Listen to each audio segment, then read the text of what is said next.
Conectamos con el mundo. Estas son las noticias. Panorama de noticias.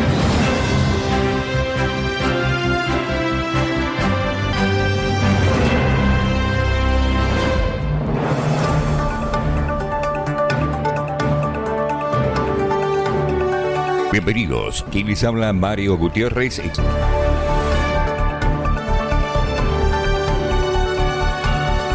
Principales titulares.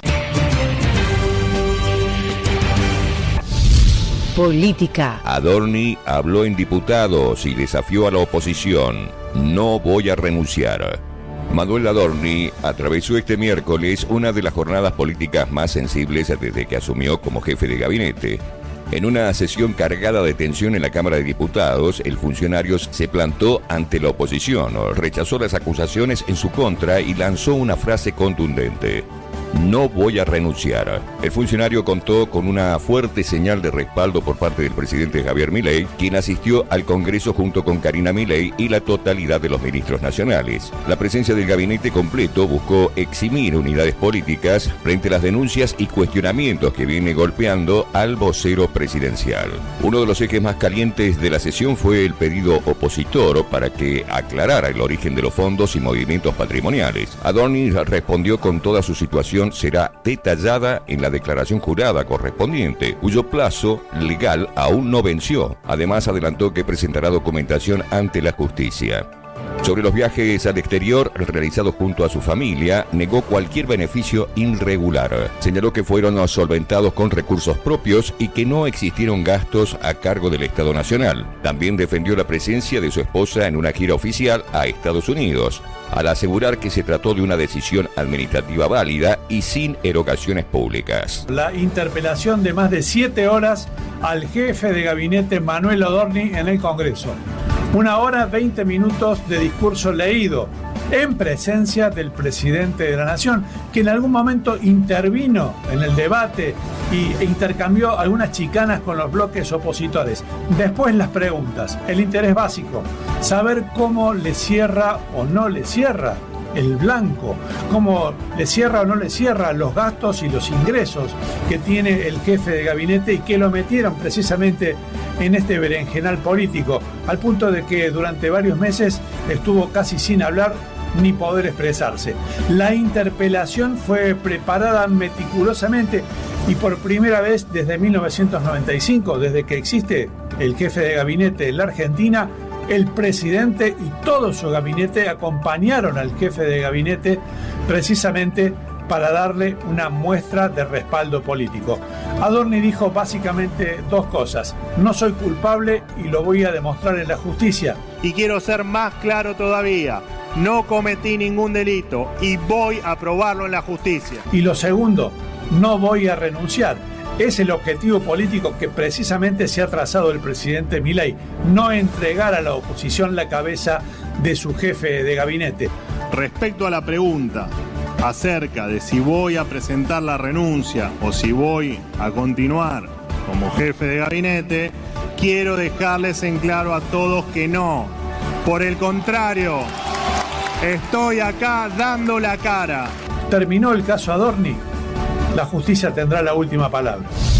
Córdoba. Protesta en Bajo Pueyrredón, balacera y 2 policías heridos y 5 detenidos. Un nuevo episodio de extrema tensión sacudió este miércoles a la tarde en la ciudad de Córdoba, capital. En medio de una protesta por la muerte de Tomás Orihuela, el joven de 19 años fallecido días atrás tras un confuso episodio en la comisaría sexta, la cual luego por la autopsia se determinó que fue suicidio. Un policía resultó herido de bala en un muslo y el otro se lesionó en una pantorrilla al recibir un golpe con el taco de un cartucho durante graves incidentes registrados en el barrio Bajo Pueyrredón sobre la ruta nacional 19. La palabra del ministro de Seguridad de Córdoba. Nosotros hace 3 días que estamos con esta situación, controlando con la policía, nuestra policía resistiendo de manera constante agresiones por parte de algún sector del barrio, que lo quiero despegar de la cantidad de gente que vive en el Bajo Porredón, que es gente trabajadora, que no tiene nada que ver con estos hechos de violencia, pero aprovechar este medio para pedirle que tranquilicen los ánimos, que no van a lograr absolutamente nada, sino más violencia. Nosotros simplemente con la policía de la provincia de Córdoba tenemos las unidades especiales, gente que está preparada para devolver el orden y la tranquilidad en el sector, y vamos a poner todos los recursos que es necesario hasta que cesen esta actitud. Con esta actitud no van a lograr absolutamente nada, salvo más problemas. ¿Son 2 los efectivos heridos? Efectivamente, tenemos 2 miembros de la fuerza heridos, uno de arma de fuego en su muslo izquierdo, que por centímetro no le tocó la arteria femoral, tiene un orificio de ingreso, no tiene salida, por eso vamos a tener que determinar después con qué arma fue detenido. Más de 10 vainas heridas encontradas, y el otro efectivo en el avance de la policía con un taco de AT del antitumulto en la pantorrilla, tiene una lesión que tampoco es grave. Ambos van a ser trasladados al policlínico policial, pero están fuera de peligro, van a ser dados de alta si Dios quiere en las próximas horas. El segundo es el que mencionaban que lamentablemente fue un compañero, fue algún problema. En la situación de combate suelen suceder estas cuestiones, lamentablemente con el taco del cartucho AT, del cartucho antitumulto, fue lesionado, pero está fuera de peligro. Yo quiero aprovechar este medio que se escucha tanto para pedirle al barrio, a la gente, a los que están promoviendo estos tumultos, que cesen en esa actitud, porque la policía no va a retroceder, porque la policía no está para retroceder ni un centímetro, con lo cual no van a lograr absolutamente nada más que tener aún más problemas. Ya tenemos identificado por las cámaras quiénes han sido, las armas de fuego, con lo cual vamos a tranquilizar los ánimos. Está interviniendo un fiscal, el doctor Garzón está en permanente contacto con nuestro personal policial, atento a la cuestión. Ya hay personas detenidas, ha habido 8 en los últimos días, ha habido 5 en los tumultos de hoy, y nosotros lo que apelamos es a mantener la paz social. Nosotros vamos a hacer todo lo que tengamos que hacer para restablecer el orden público. ¿Cómo? ¿Fuera de peligro los 2 efectivos? Sí, fuera de peligro, van a ser trasladados al policlínico y de ahí seguramente van a ser dados de alta. No, la ruta 19 está cortada. A ver, hay que entender que de un lado están tirando con armas de fuego, con lo cual también para preservar y resguardar la vida y los bienes de las personas que están pasando por ese lugar, está cortada. Estamos con unidades especiales trabajando. Por supuesto sigue la situación tensa en conflicto. No ha habido en los últimos minutos al menos, o en la última media hora, disparo de armas de fuego. Esto no va a resolver absolutamente nada de lo que pasó, y simplemente va a entorpecer, y seguramente va a haber más problemas si son generados por los vecinos. La mayoría de los vecinos que viven en ese barrio son trabajadores, quiero dejarlo absolutamente salvo. Este grupo de tumultuosos que están haciendo esto, claramente nosotros vamos a hacer todo lo que esté a nuestro alcance en el marco de la ley para reducirlo y para, por supuesto, entregarlo a la justicia. No hay forma de que la policía retroceda un centímetro. Gracias, ministro. Gracias a usted. Economía. Nuevo revés para Techín.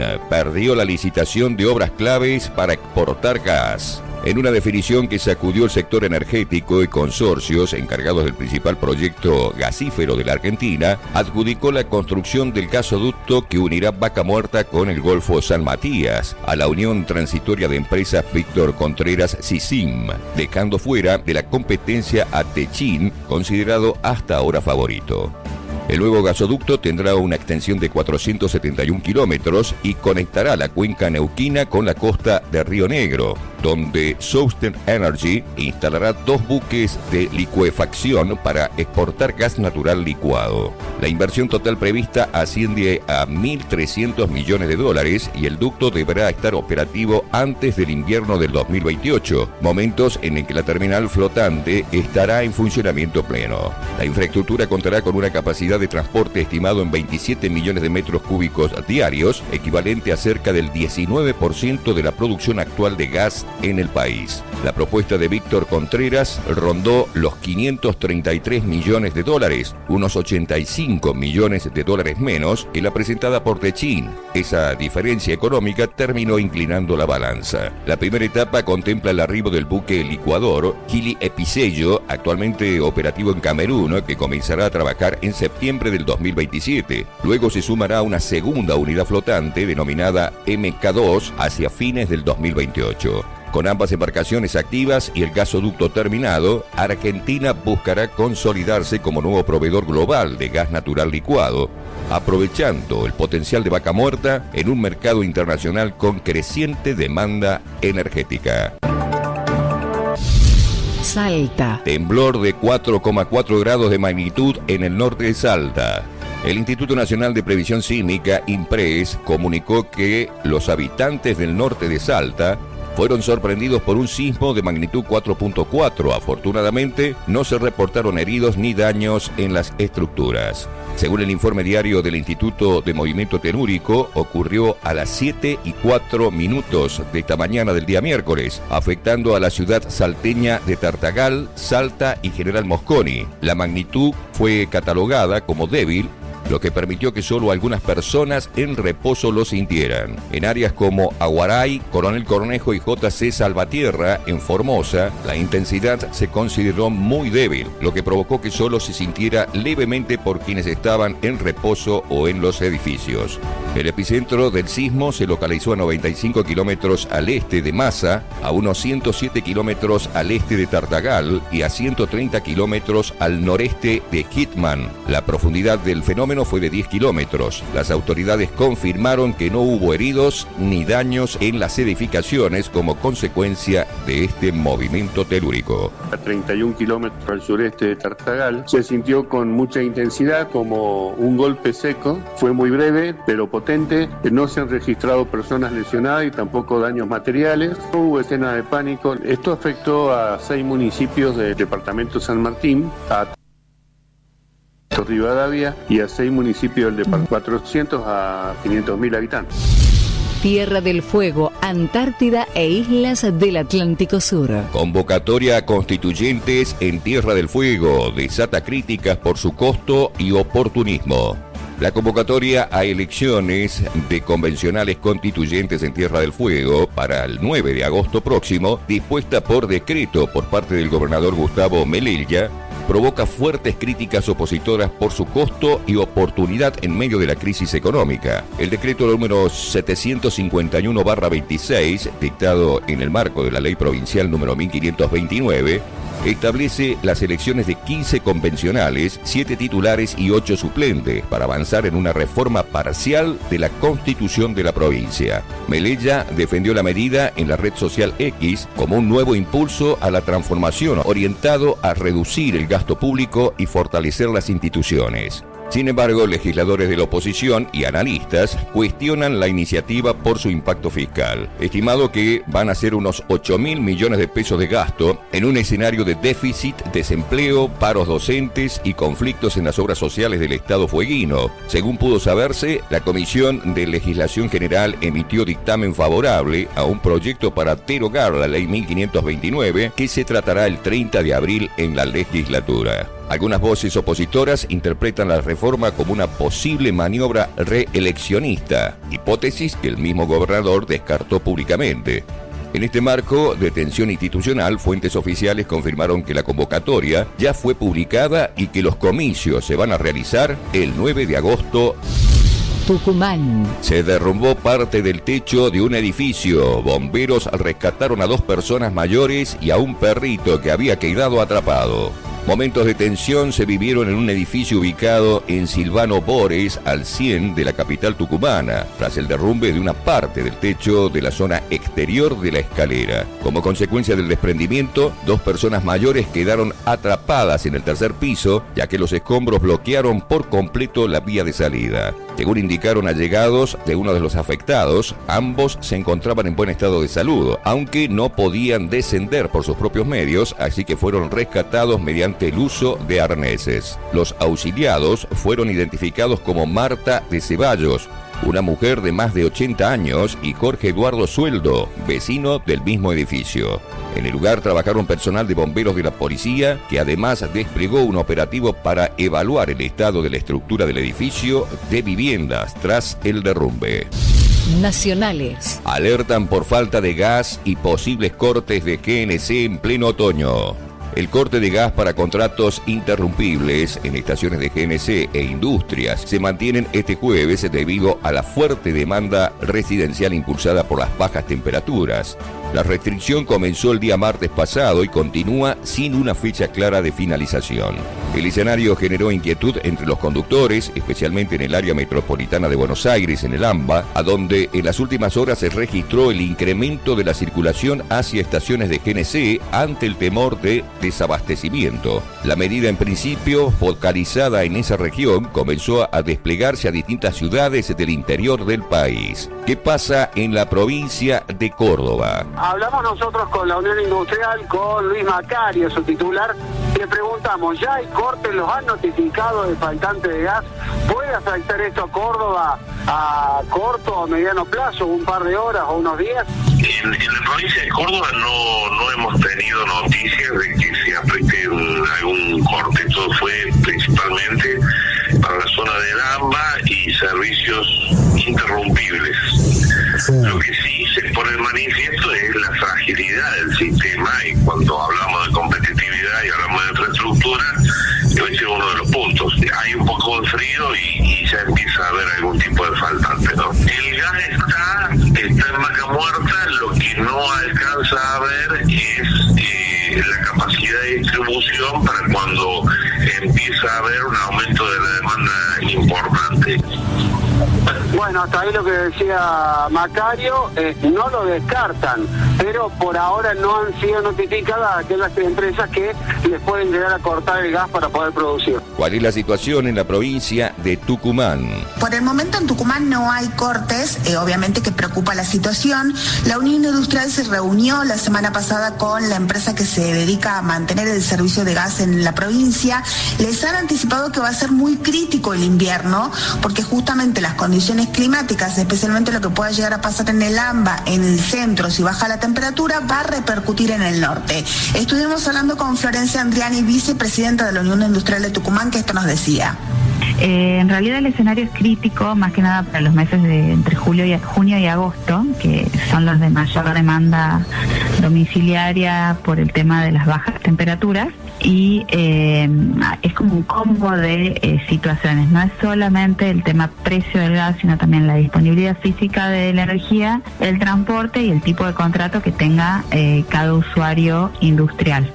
Con este panorama tan crítico, ¿cómo avisoran ustedes que va a ser unos meses que son de máxima producción, porque tenemos plena zafra del limón y del azúcar? Esta temporada alta de industria combina el riesgo de restricción para contratos ininterrumpibles, el tema de la presión sobre los costos de los importados y una infraestructura que mejora, pero que todavía sigue siendo suficiente para la época invernal. Entonces esto deriva en la incertidumbre de la provisión de la energía. La verdad que estamos muy preocupados al respecto y hemos solicitado al gobierno de la provincia que realice las gestiones pertinentes para que, de alguna forma podamos tener alguna seguridad sobre la disponibilidad de gas. Ese es el panorama en Tucumán. Por lo menos ya están noticiados de que puede llegar a ser un invierno complicado, especialmente para el sector azucarero. ¿Cómo está la provisión de gas en la provincia de Santa Fe? Tanto en la ciudad de Santa Fe, en la capital provincial, como en Rosario, no hay ningún tipo de inconveniente en lo que respecta al abastecimiento de GNC en estaciones de servicio. La novedad aquí en materia de combustibles es el aumento de la nafta, pero el GNC, el volumen está firme y no tienen problema. En materia industrial, hubo reuniones entre FISFE, que es la Federación Industrial de la provincia de Santa Fe, y Litoral Gas, que es quien distribuye el gas en la provincia, para ya empezar a ver cómo se llevaron a realizar en este invierno. La principal preocupación de los industriales locales y provinciales es la siguiente: el precio que va a tener el gas importado que compran. En algunos casos, con el precio que calculan puede llegar a tener, no les conviene producir. Después están los contratos interrumpibles que se celebran todos los años, calculan cortes de 45 a 60 días. En Salta, ¿cuál es la situación actual en este momento? Hablamos con el vicepresidente de la Unión Industrial de Salta, Julio Facio. Urgen alternativas en la provisión de gas para el invierno,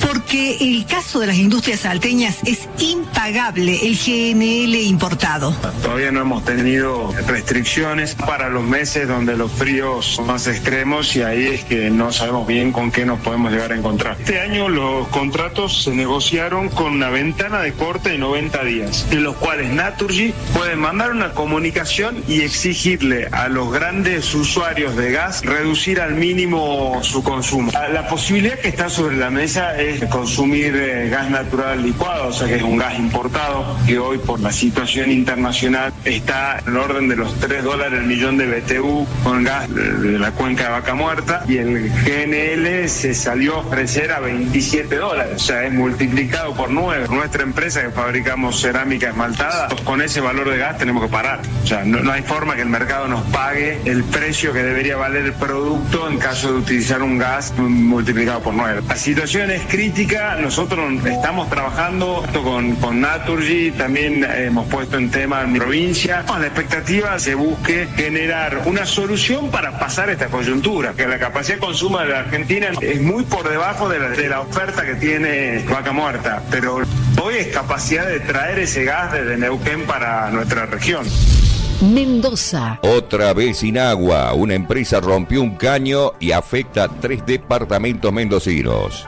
Si bien ya se había anunciado un corte de agua previsto para este miércoles y jueves, ahora la entidad indicó que hubo un nuevo corte imprevisto, debido a que una empresa privada rompió un caño, según informó AISAM, personal técnico que trabaja en la zona para solucionar el inconveniente y restablecer el servicio. Los departamentos afectados son Guaymallén, Ciudad de Mendoza y Godoy Cruz. En Guaymallén, el área comprometida abarca desde Pedro Molina hasta Matus Hoyos, y de Alberdi a Mitre, también desde Balcarce a Alsina y de Bransen a Remedios de Escalada. En la ciudad de Mendoza, los trabajos se concentran en el sector comprendido entre Mitre y San Martín y de Las Heras a Godoy Cruz. En tanto, en Godoy Cruz, la interrupción del suministro afecta a áreas delimitadas por la calle General Julio Roca y Acceso Sur, y desde Carrodilla hasta Rawson.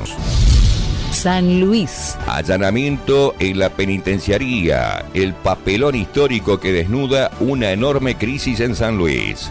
Lo que se vivió este día miércoles en el complejo penitenciario número 1 no tiene precedentes en la historia de San Luis. No fue un procedimiento de rutina ni una requisa programada. Fue un desembarque en todas reglas. Gendarmería Nacional, con 200 efectivos llegados desde Mendoza y la provincia de Córdoba, decenas de móviles y grupos especiales, tomaron el control del territorio que legalmente pertenece a la jurisdicción de la ministra de Seguridad, Nancy Sosa, y la directora del Servicio Penitenciario, Karina Mantelli. La imagen fue demoledora. Las fuerzas nacionales intervinieron en el corazón del sistema de seguridad provincial por una orden de la Justicia Federal que en la práctica suena a una bofeteada de desconfianza. La pregunta que flota en el aire es por qué la justicia tuvo que traer 2 centenares de gendarmes de otras provincias y el gobierno local pregona por una gestión innovadora en materia de seguridad y se elogia como un equipo de lucha contra el crimen organizado. La respuesta parece ser evidente, aunque el oficialismo intente maquillarla. En la provincia de San Luis ya nadie confía en quienes deben vigilar a los vigiladores. El blindaje mediático es total en el canal estatal, ignorando la magnitud del drama y limitándose a notas superficiales que nada dicen de los 200 gendarmes que caminaban por los pabellones. Incluso el comunicado oficial fue manejada con torpeza, buscando controlar un daño que ya era total.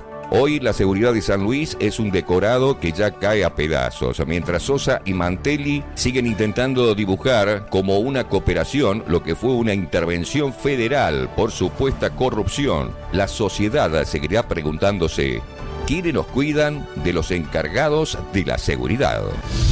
Internacionales. Rotundo triunfo de Donald Trump en el Senado norteamericano.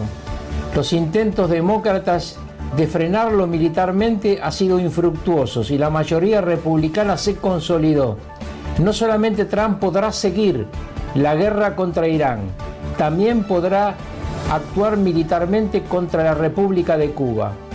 Cuando los demócratas creían que Trump estaba en un momento de debilidad, ocurrió todo lo contrario y ahora el líder norteamericano redobla la apuesta y le dice a los iraníes que no acepta el plan que habían hecho los ayatolá o la Guardia Revolucionaria iraní, porque nadie sabe realmente quién gobierna Irán, pero lo cierto es que había una propuesta de liberar Hormuz tanto por parte de Irán como por parte de los Estados Unidos.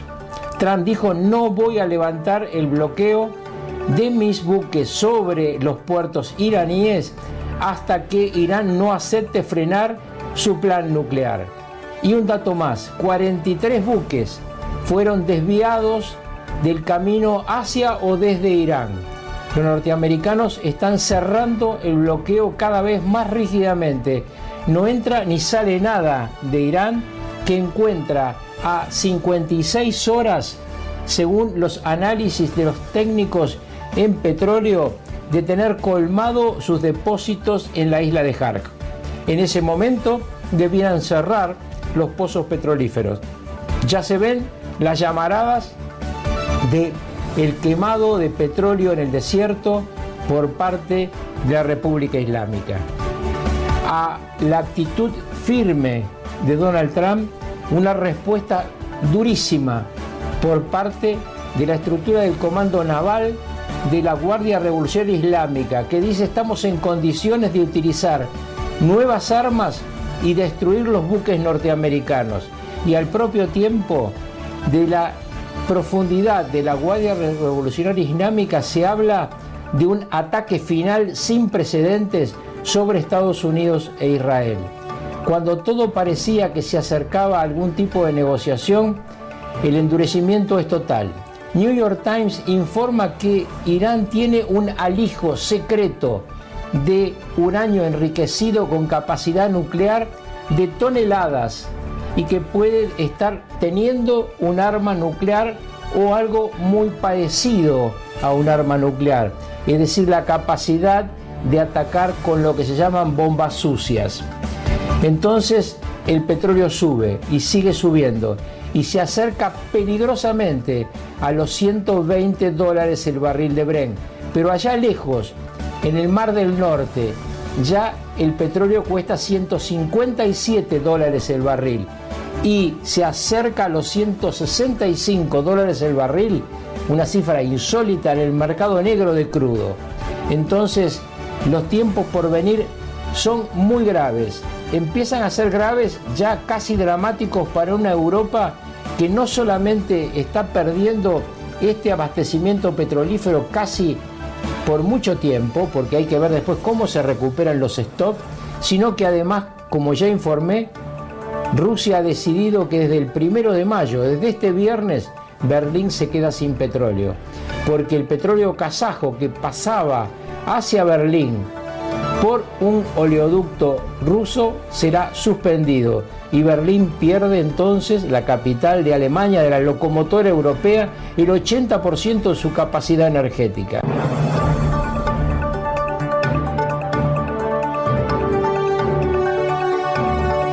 Llegamos al final.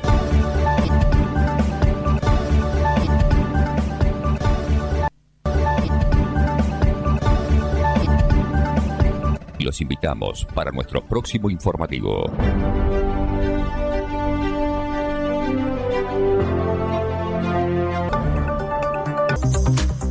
Rusia advierte a Estados Unidos de las inevitables consecuencias dañinas que tendría una nueva acción militar contra Irán. Donald Trump contempla, por su parte, mantener el bloqueo naval de los puertos iraníes tal vez por meses. El barril del petróleo oscila en un abanico de 106 a 118 dólares el barril. Londres, acto terrorista, agresión con arma blanca contra 2 miembros de la comunidad judía y Hungría, el futuro primer ministro Peter Magyar confía en un pronto desbloqueo de 18.000 millones de euros de ayudas europeas. Su última edición América es Panamá, la guerra y el estrecho de Hormuz bloqueado. Disparan las travesías del canal. La autoridad del paso interoceánico descartan especulación alguna de precios, además de otras escalas en Colombia y Venezuela. Fabián Elí, noticias. Владимир Путин считает правильным решение Дональда Трампа продлить режим прекращения огня. Y primero, Moscú confirmó una conversación telefónica con la Casa Blanca y entre el presidente Putin y su homólogo Trump, en la que el líder ruso, según el vocero del Kremlin este día, Yuri Ushakov, estimó correcta la decisión de Trump de prolongar el actual cese el fuego para dar una oportunidad a las negociaciones con Irán. En otro apartado de la llamada, Putin destacó también las consecuencias extremadamente dañinas, no solo para Irán, sino para el resto de países de la comunidad internacional, en caso de que Estados Unidos e Israel, dijo el Kremlin, recurran de nuevo a bombardear Irán. Más temprano en Washington, el presidente de Estados Unidos había vuelto a presionar al régimen iraní para que concluya un acuerdo cuanto antes. Entre tanto, en el Congreso este miércoles. Your 25 billion number is totally off.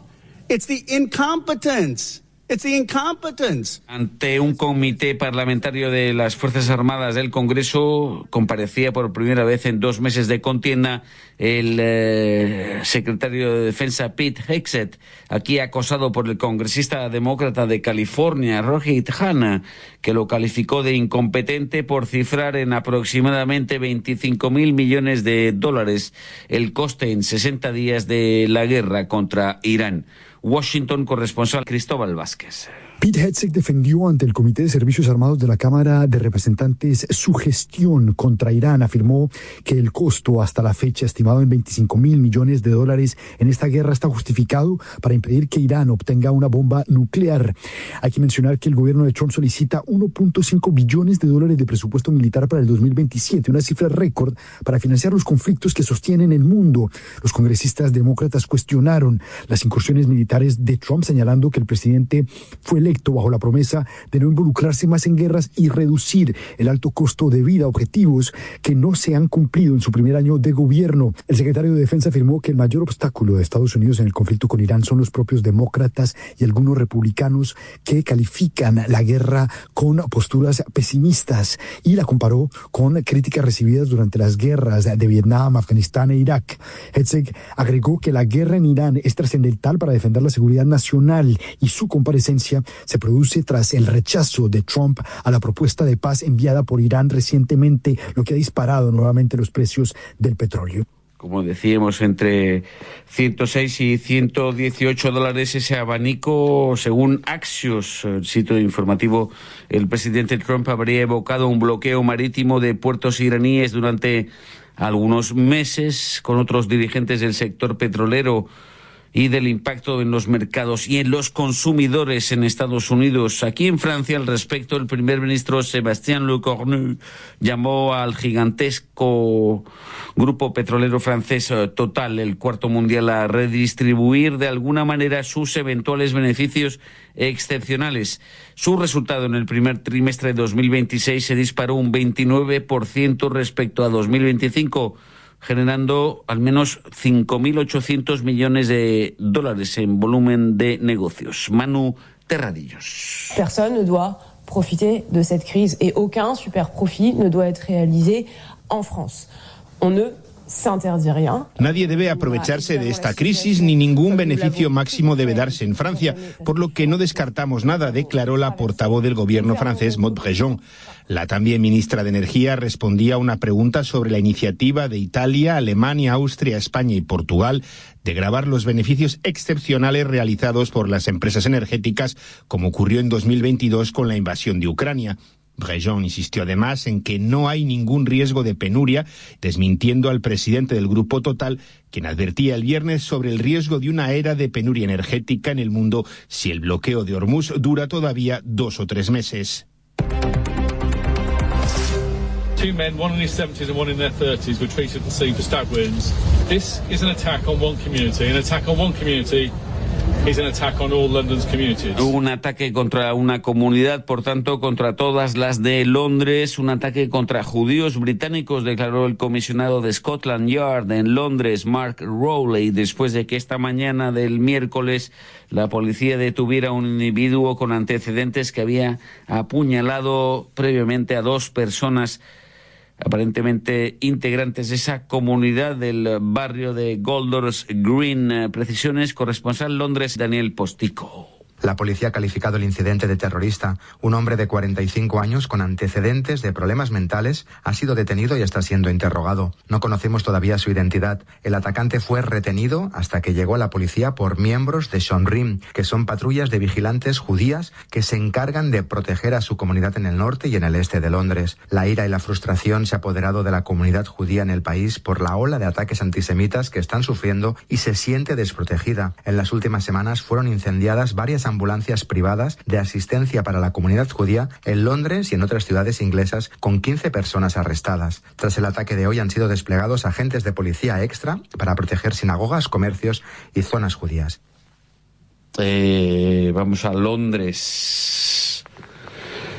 Era la jefa de la Comisión Europea, era Daniel Postico, mejor dicho. Ursula von der Leyen anunció que la Unión Europea se dispone a facilitar a Ucrania la primera parte del préstamo europeo acordado por un monto total de 90.000 millones de euros, la mitad de ellos en 2026. En la capital belga se reunían a media tarde la jefa de la Comisión Europea y el futuro primer ministro húngaro Péter Magyar, que espera que sean descongelados 18.000 millones de euros de fondos destinados a Budapest, congelados por profundas desavenencias con el pasado gobierno del nacionalista Viktor Orbán, severamente derrotado en las urnas el pasado día 12 de abril. Paula Estañol. En primer lugar, Bruselas se muestra favorable a un rápido desbloqueo de 18.000 millones de euros congelados por la Unión Europea en el marco de distintos procedimientos interpuestos contra la política de Orbán, que su sucesor ha prometido abrogar. Es el caso de las legislaciones sobre los derechos de las personas LGTB+ y de los solicitantes de asilo, al igual que todo lo atinente a las situaciones de conflictos de intereses, y siempre a la espera de la adopción de nuevas leyes como la potencial adhesión de Hungría a la Fiscalía Europea, medidas anticorrupción y reformas para restaurar una plena libertad de prensa y académica. Este paquete de reformas tiene como fecha límite finales de agosto, cuando expire el plazo para recuperar del total de 10.000 millones de euros procedentes del Fondo Europeo de Recuperación Post-Pandemia. Colombia, la guerrilla disidente de las FARC, Estado Mayor Central, asume con dolor, reza el comunicado, la autoría del atentado cometido en el departamento del Cauca el pasado sábado, que dejaba 21 muertos en el marco de una sangrienta ofensiva con 31 ataques a un mes de la presidencial. De aquí entonces, mensaje hoy del Vaticano del Sumo Pontífice. Con dolor y preocupación he tenido noticia de la trágica situación de violencia que aflige la región suroeste de Colombia, que ha causado graves pérdidas de vidas humanas. Expreso mi cercanía en la oración a las víctimas y a sus familiares y exhorto a todos a rechazar cualquier forma de violencia y optar decididamente por el camino de la paz. En la zona afectada del atentado cometido el sábado en ese corregimiento de Pedregosa, Gajibío, departamento del Cauca, el líder comunitario rechazaba hoy en comunicado la versión del EMC disidente. Hay 12 fallecidos en el atentado cometido en una carretera. Así reaccionaba James Flor. Nosotros pedimos medidas cautelares para ese territorio porque es mucha sangre la que ha derramado el territorio. Históricamente ha sido un territorio muy estratégico que conecta, o un corredor que conecta con la costa pacífica. Entonces siempre ha habido una disputa de este territorio, ¿no? Y de este territorio y muchos más, porque enseguida pues hay otros municipios y todo, pero pues esta vez y con mayor fuerza se ha concentrado aquí en el territorio donde estamos nosotros.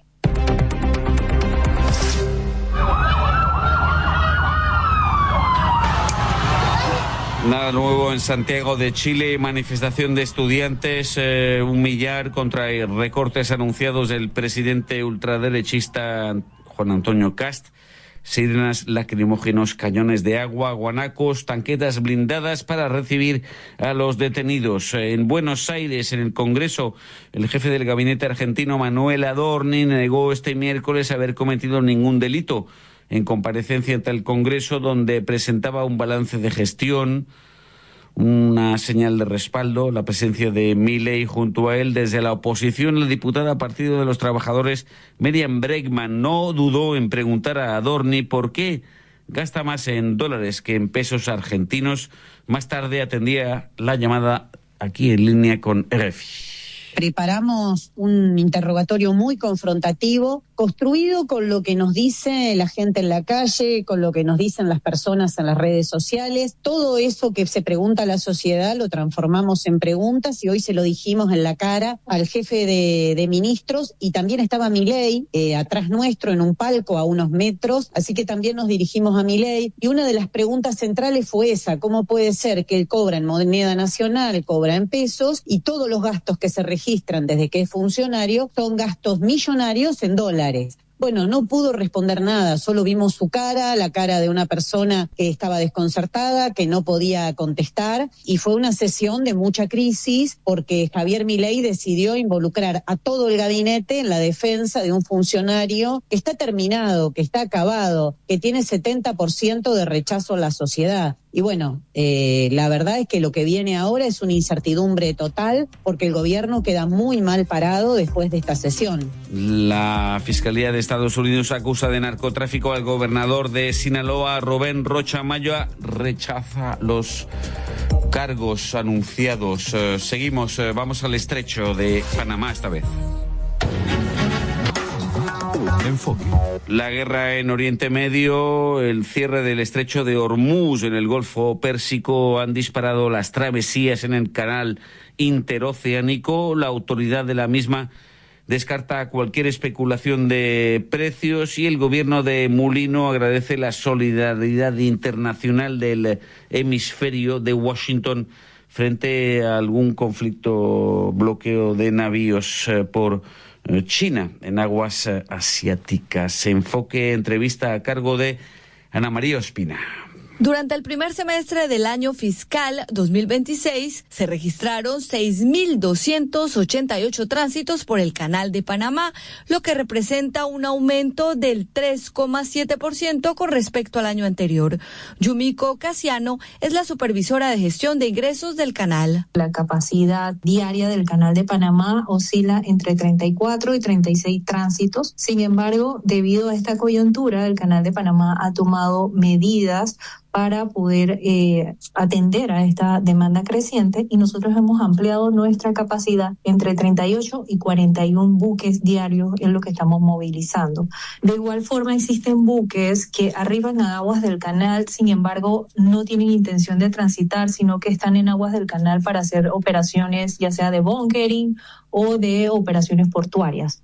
Los barcos que llegan sin reserva participan en una subasta para poderlo cruzar. Se habilita entre 7 y 3 días antes de la fecha de tránsito y usualmente se ofrece un cupo por categoría de tamaño, es decir, uno para super, uno para regular y uno para Neo Panamax.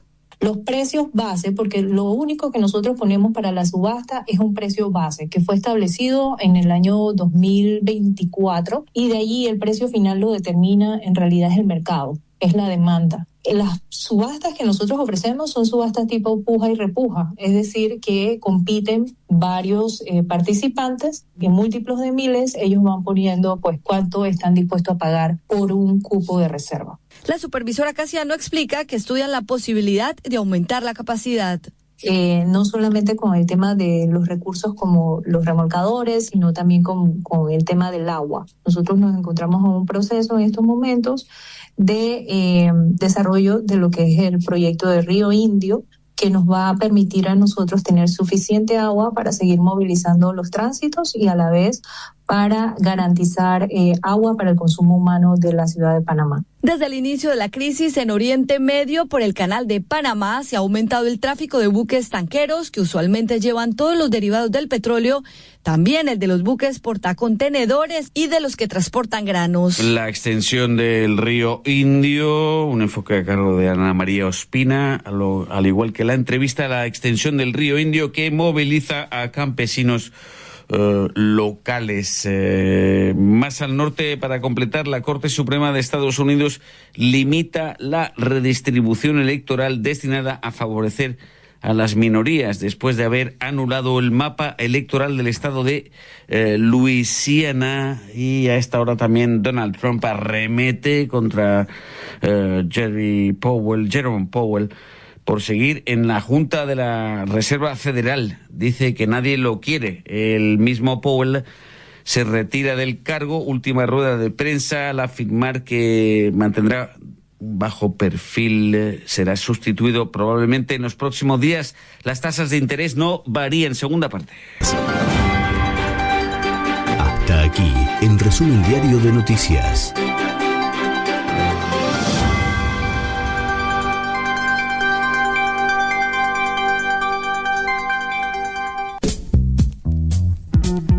Esto está muy bueno. Estás escuchando Radio Boom Show.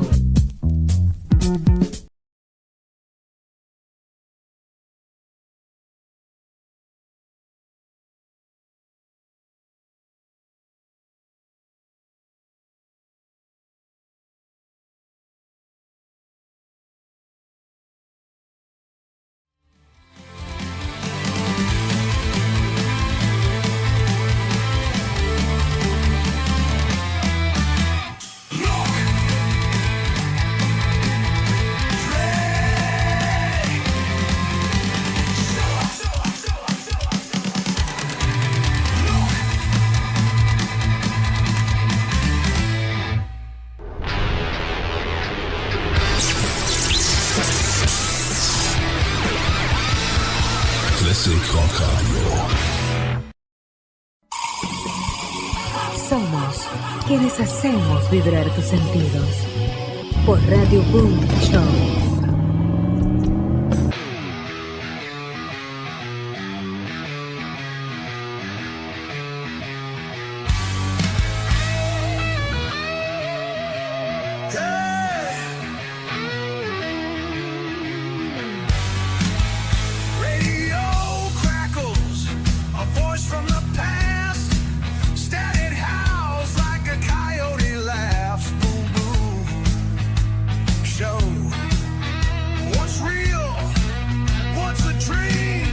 Boom Boom Show.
Classic Rock Radio. Oh, yeah. Radio Boom Show en el Facebook, en el Instagram Radio Boom Show, para Buenos Aires y para todo el mundo.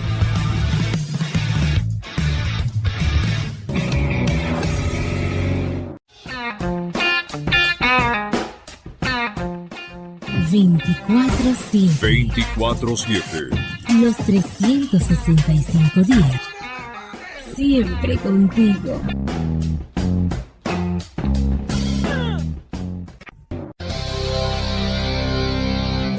Te invito a pasar por la Play Store, bajarte la aplicación a tu Android.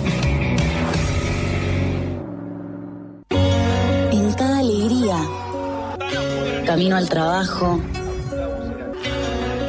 o mientras laburás, hay alguien que siempre está, sin importar cuándo ni dónde. La radio es parte de tu vida. La radio es el aire que nos une. Suscríbete a nuestro canal de YouTube y disfruta y participa de la programación.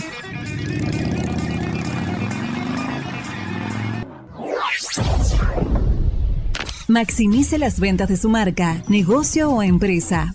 Publicitando en la radio. Llegue a más personas pautando en nuestro medio. Llámenos la mejor inversión en publicidad.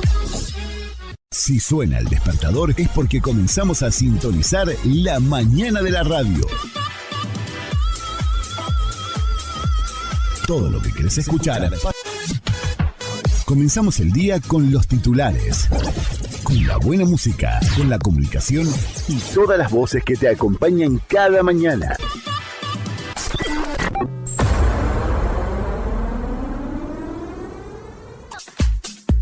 Lo mejor de los 70, 80, 90 por Radio Boom Show.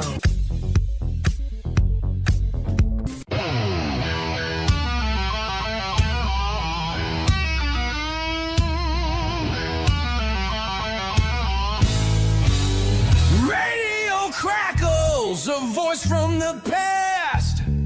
Static howls like a coyote laughs. Boom, boom, boom, boom.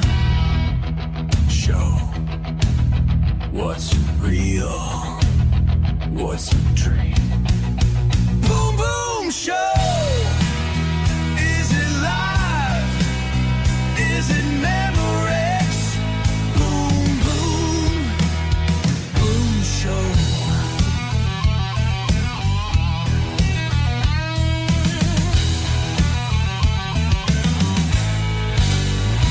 Fingers bleeding on a 6-string, sweat dripping on the stage. Yeah, the crowd screams loud, lost in